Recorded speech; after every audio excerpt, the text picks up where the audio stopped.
आज हम ये समझाने जा रहे हैं कि आप सुरक्षित स्थिर कॉइन का उपयोग करके एपीवाई में उच्च उपज कैसे कमा सकते हैं।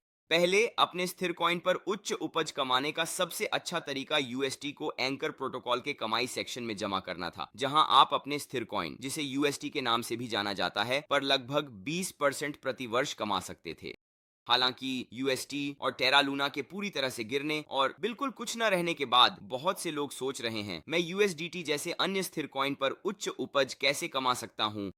यूएसडीसी, बीयूएसडी और अन्य प्रसिद्ध यूएसडी मुद्राएं। और इससे पहले कि हम इसके बारे में बात करें, मैं जो पहली बात कहना चाहता हूं वह यह है कि अपने जीवन की बचत या कोई भी पैसा जो आप खोने के लिए तैयार नहीं हैं, इन प्रोटोकॉल में न डालें।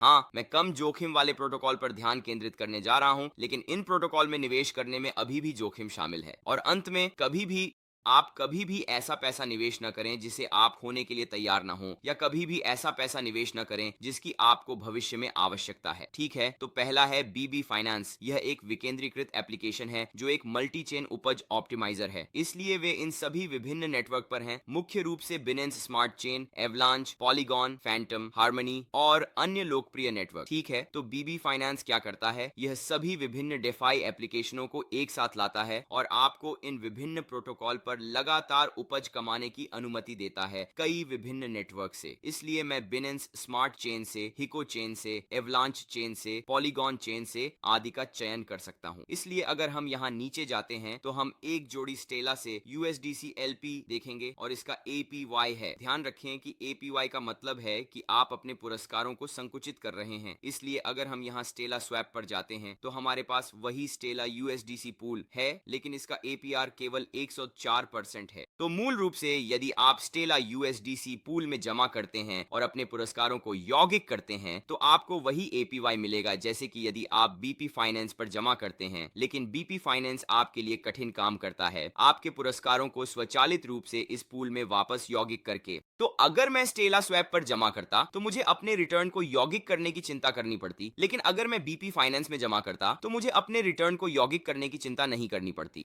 मैं केवल उदाहरण के लिए स्टेला से यूएसडीसी का उपयोग कर रहा हूं और मैंने इस पूल में निवेश नहीं किया है। लेकिन बीबी के बारे में अच्छी बात यह है कि आप विभिन्न नेटवर्क और पूल विकल्पों में से चुन सकते हैं, जैसे कि आप विशेष पूल, स्थिर coin pool, blue chip pool और बीफी वॉल्ट्स चुन सकते हैं। तो इस उदाहरण के लिए स्पष्ट रूप से हम स्थिर कॉइनों पर ध्यान केंद्रित कर रहे हैं, इसलिए हम स्थिर कॉइन अनुभाग में कूदने जा रहे हैं। तो हमारे पास यहाँ कई विभिन्न स्थिर कॉइन फार्म हैं। इनमें से कुछ फार्म स्थिर कॉइनों को शामिल करते हैं जिनके बारे में मैंने कभी नहीं सुना, जैसे टीओआर। अगर हम टीओआर के चार्ट पर नजर डालें तो ये काफी स्थिर लगता है, लेकिन एक बार फिर ये आपकी जोखिम सहिष्णुता पर निर्भर। वे जो यूएसडीटी, यूएसडीसी, बीयूएसडी शामिल करते हैं, वे हैं जिनमें मैं निवेश करने जा रहा हूं, क्योंकि मुझे विश्वास है कि ये सुरक्षित स्थिर कॉइन पूल हैं। हालांकि कुछ जिनमें अन्य कम झात स्थिर कॉइन हैं, उनमें उच्च उपज होगी, इसलिए शायद आपको अपने पोर्टफोलियो का थोड़ा सा हिस्सा उच्च जोखिम, उच्च रिटर्न वाले विकल्पों में आवंटित करना चाहिए। और आप जानते हैं कि आपके पोर्टफोलियो का एक बड़ा हिस्सा कम जोखिम, कम रिटर्न वाले विकल्पों में होना चाहिए। यह सब आपके ऊपर है, लेकिन मैं यही करने वाला हूं। लेकिन दूसरी बात यह है कि किसी भी पूल में जमा करने से पहले हमेशा सुनिश्चित करें कि आप उन प्लेटफॉर्मों पर शोध कर रहे हैं जिन पर ये प्रोजेक्ट हैं, जैसे कि यह एक कर्व फाइनेंस पर है। कर्व फाइनेंस एक काफी विश्वसनीय और अच्छी तरह से जात प्लेटफॉर्म है। यही कारण है कि मैं इस प्लेटफॉर्म में निवेश करते समय सुरक्षित महसूस करूंगा। हालांकि अन्य प्लेटफॉर्मों पर होस्ट किए गए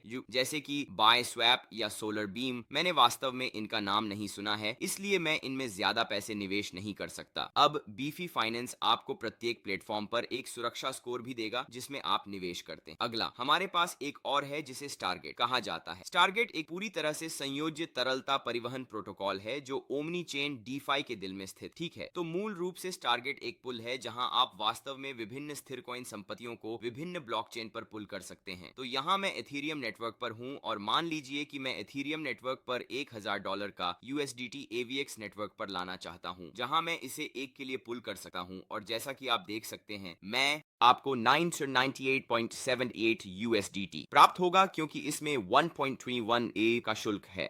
खैर, अगर मैं पूल सेक्शन में जाता हूं तो आप देख सकते हैं कि मैं वास्तव में इन विभिन्न पूलों में जमा कर सकता हूं और इन पूलों में जमा करके आपको उस 1.21 शुल्क का एक हिस्सा मिलेगा जिसके बारे में हमने बात की थी। एक बार फिर यह व्यापार शुल्क पर आधारित है। यदि आप कुछ सुनिश्चित पैसे बनाना चाहते हैं तो आप वास्तव में अपने एलपी टोकन जैसे यूएसडीसी, यूएसडीटी, बीयूएसडी को फॉर्मिंग सेक्शन में स्टेक कर सकते हैं और यहां आपको एपीवाई मिलेगा और यह एसटीजी पुरस्कारों में भुगतान किया जाएगा जिसे स्टारगेट टोकन के रूप में जाना जाता है, जिसमें आपके पास शासन पहुंच है। लेकिन आप अपने स्टारगेट टोकन को भी स्टेक कर सकते हैं, यानी अपने स्टारगेट टोकन को लॉक करें ताकि आप वी स्टारगेट प्राप्त कर सकें, जो स्टारगेट शासन मतदान शक्ति की इकाई है। स्टारगेट पूरी तरह से स्टारगेट टोकन धारकों द्वारा मतदान एस्क्रो के माध्यम से शासित है, इसलिए मूल रूप से आप अपने एसटीजी टोकन को स्टेक करके इस स्टारगेट प्रोटोकॉल के भविष्य पर निर्णय लेने में सक्षम होंगे और इनमें से कुछ एपीवाइज 3% से 7% तक जाते हैं, तो यह काफी अच्छा है। स्पष्ट रूप से बीबी फाइनेंस की तुलना में कुछ भी पागल नहीं है, लेकिन एक बार फिर यह एक स्थिर मुद्रा के लिए बहुत अच्छा उपज है और व्यक्तिगत रूप से मैं यूएसडीसी और यूएसडीटी को एक सुरक्षित स्थिर मुद्रा मानूंगा। लेकिन एक बार फिर आप कभी नहीं जानते कि क्रिप्टो करेंसी में क्या हो सकता है, क्योंकि यूएसडीसी और यूएसडीटी दोनों ने पेग के ऊपर और नीचे चले गए हैं, इसलिए हमेशा सुनिश्चित करें कि आप निवेश करते समय उस जोखिम को जानते हैं। ठीक है, तो इस वीडियो में हम जो अंतिम विषय कवर करने जा रहे हैं वह सीलर नेटवर्क है। वे ब्लॉकचेन हैं जो हर डैप, हर संपत्ति, हर उपयोगकर्ता से जुड़े हैं।